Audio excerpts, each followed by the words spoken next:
ನಮ್ಮ ಹಣೆಯ ಭಾಗದಲ್ಲಿ ಹುಬ್ಬುಗಳ ನಡುವೆ ಇರತಕ್ಕಂಥ ಚಕ್ರ ಆಜ್ಞಾ ಚಕ್ರ ಅಥವಾ ಮೂರನೇ ಕಣ್ಣಿನ ಚಕ್ರ ಅಂತ ಹೇಳ್ತೀವಿ. ಥರ್ಡ್ ಐ ಚಕ್ರ ಅಂತ ಹೇಳ್ತೀವಿ.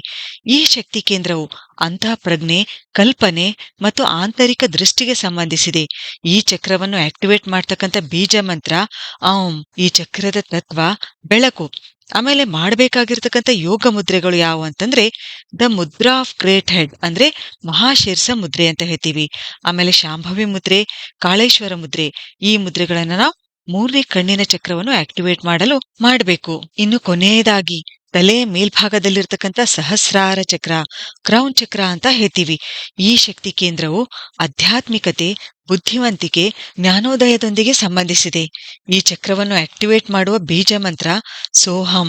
ಆಮೇಲೆ ಮಾಡ್ಬೇಕಾಗಿರ್ತಕ್ಕಂಥ ಯೋಗ ಮುದ್ರೆಗಳು ಸಹಸ್ರಾರ ಮುದ್ರೆ ಅಥವಾ ದ ಮುದ್ರಾ ಆಫ್ 1000 ಪೆಟಲ್ಸ್ ಅಂತ ಹೇಳ್ತಾರೆ.